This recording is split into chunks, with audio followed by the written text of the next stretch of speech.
going to document this because I'm going to put it up for sale, and it is an incredibly rare piece of musical equipment history with very little information available on the internet. And so in selling this, I figure I should put as much information out into the world as I've been able to obtain on this for anybody else who might come across one of these and want to do a restoration.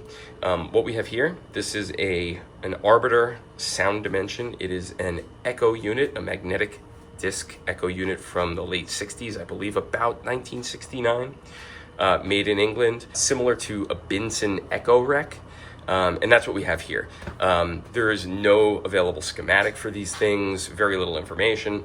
So I'm gonna, again, document as much as I can for you. This unit is partially working, and I'll get into the details of all of that now. I've done partial restoration on this and am just moving on from the project. You'll see later when I put the cover back on this, I've partially disassembled this already. This is the spinning disc. These are the various tape heads that correspond to the different delay lengths. I forget these controls exactly, but it's like number of repeats, mix and volume, something along those lines. We'll find that out later. Here's your circuit board. This is adhered by 4 rubber kind of shocks, if you will. So there's a little bit of play in the platter that the disc sits on. But this is the one side of it. On the other side, if you flip it over, so here we have the other side. Clearly, this is the circuit board. All of the electrolytic components, all of the electrolytic capacitors have been replaced, as well as what I believe are the power filtering capacitors there. These transistors are low leakage MP16B germaniums. These are replacements. These were selected to match the gain in each position, but with lower leakage. This is an original new market NKT274, as is this, and there's two original NKT221 germanium transistors in there. Some resistors were also replaced with carbon film as opposed to the original carbon composition. These jacks are modern replacements. These are, again, carbon film resistors. Over here is where we'll probably spend the most time talking.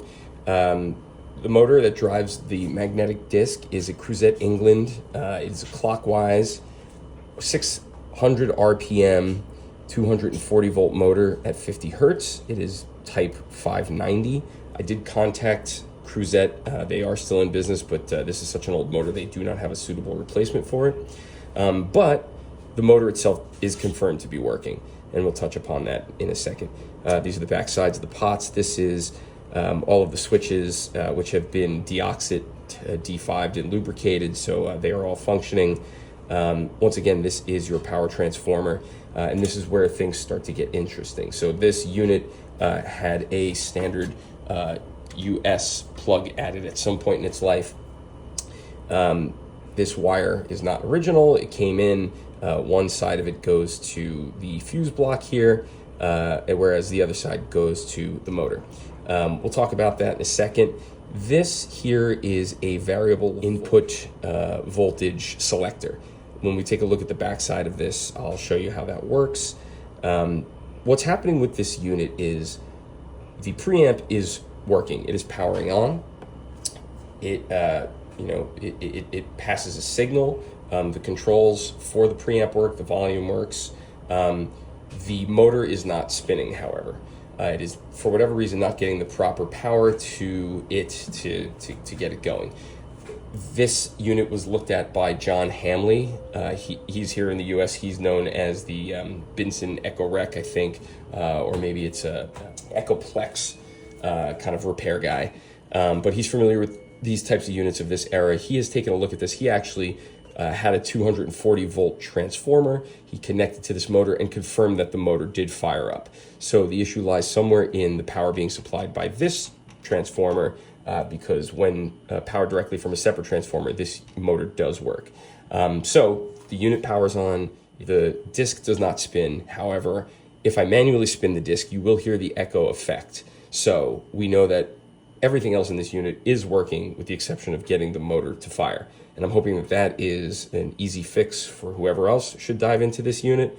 because again, these are very rare, and it would be really cool to see one of these working. All the ones I've ever been able to find on Reverb are non-functioning. They need some level of restoration, and again, there's very little information here. So let's take a look at the back of this unit real quick. So here's the back panel.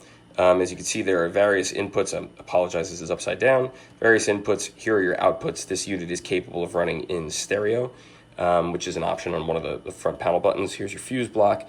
Not sure really what this foot switch does. Here's the ins, the mains. And this here is a mains voltage selector for various regions.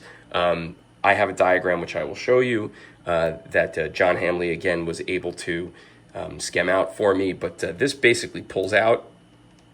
And then there are two pins on the other side that you can use to select the voltage you're looking for. This is what John was able to provide me. He was able to skem out basically this selector to tell you what the various voltages are on the different pins, as well as what the power transformer is doing. And the various voltages there. Again, I will obviously share this with whoever buys this unit. Now, I'm not going to say that I fully understand everything that was diagrammed here, or if I recall entirely the discussion that I had with John. What we do know, there are two blue wires that power the motor here.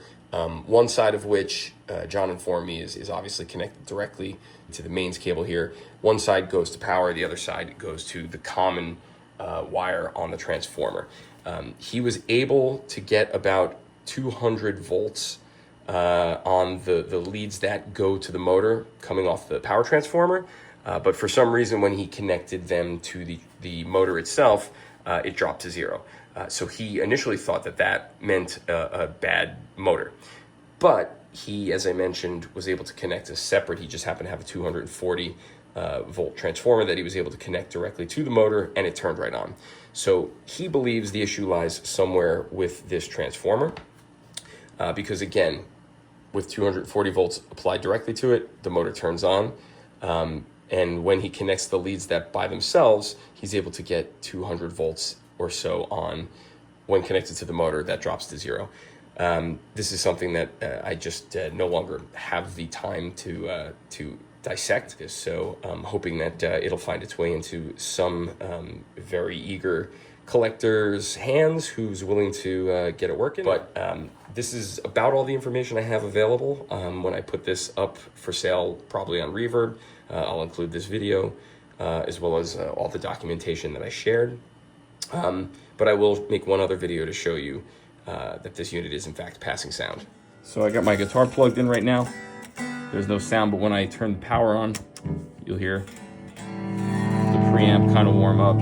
So there's sound coming through it, so that suggests that the circuit's working. And again, the volume knob is working. I forget what these knobs are. It's like duration and something else. So this is power. This is stereo mode. And then these are the 4 different tape heads. Now when I engage the tape heads, you can hear that they're engaging.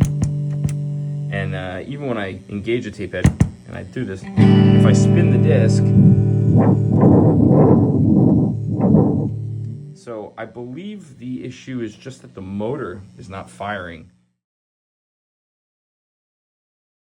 I'm going to start with getting this thing open. So I've already taken the knobs and a bunch of screws out. But the first thing to do is to pull the knobs off. These are just, as you can see, straight D-shaft knobs. So you just got to pull up on them, pry them off carefully. Once you do that, I'm going to turn the unit over. There's screws you want to take out here, 4 screws you take out there. Turning this unit around. You'll see there are also, if you pull this out, this is the handle. There's 2 screws here. You're gonna have to pull them out. Once you do that, this piece slides forward. And then you can see there's a lip here that grabs on here. So you're gonna wanna pull from this side and then slide this forward so that it comes off the lip. Okay, and that's how you get that side off. And then it's the same process on the other side. So before we do that, once again, this is the piece you slide forward. This is the lip that that grabs onto. Flip this over. we'll repeat the process here. So pull this forward, pull the cover off here, and now you can see the other side now.